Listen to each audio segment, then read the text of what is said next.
Bonjour, encore une fois avec vous Jamel Boukar, consultant expert en vente, technique de négociation et développement commercial et marketing. Aujourd'hui, on va traiter un ensemble de vidéos relatives au coaching commercial des équipes de vente.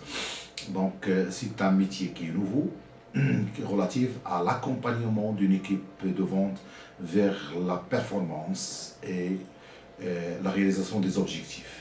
Alors, quels sont les objectifs du coaching commercial des équipes de vente?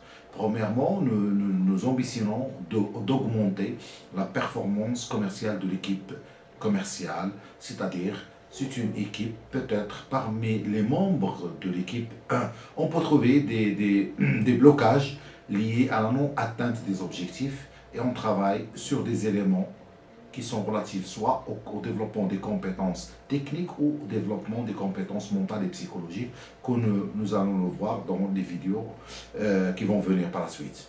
Deuxième niveau d'objectif qu'on travaille sur le coaching des équipes commerciales, c'est la préparation des commerciaux qui sont combatifs et agressifs. Et ça relève de la dimension purement mentale et psychologique liée à l'état d'esprit du commercial.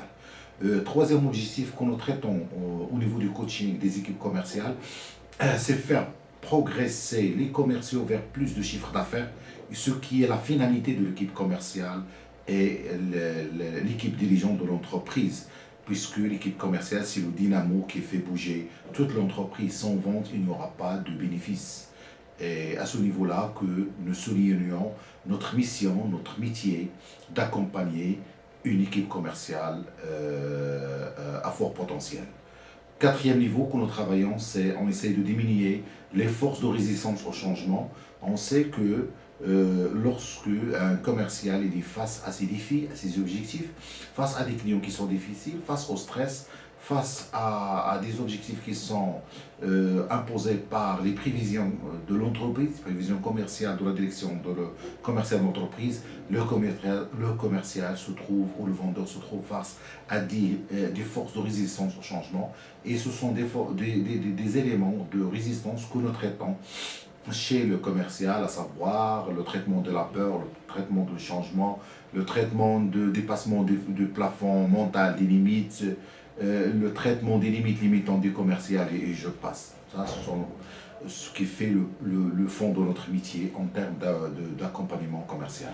Le cinquième objectif que nous traitons, c'est comment faire face au rejet, comment amener le commercial à faire face au rejet et au refus des clients, bien sûr, c'est-à-dire comment en continuant d'absorber des non émanant des clients, des rejets émanant des clients, des rendez-vous annulés émanant du client, des blocages émanant des secrétaires. Tous ces rejets-là, ils ont une atteinte sur l'identité de chaque personne. On ne peut pas parler seulement des commerciaux, toutes les personnes, en particulier les commerciaux. Et à ce niveau, il y a tout un travail à faire de coaching et d'accompagnement pour amener le commercial à faire la différence entre moi en tant que commercial et moi en tant que personne. Et ça fait toute la différence en action commerciale. Donc je ne m'étale pas, je vous remercie de votre attention et je vous donne rendez-vous dans la prochaine vidéo, Inch'Allah.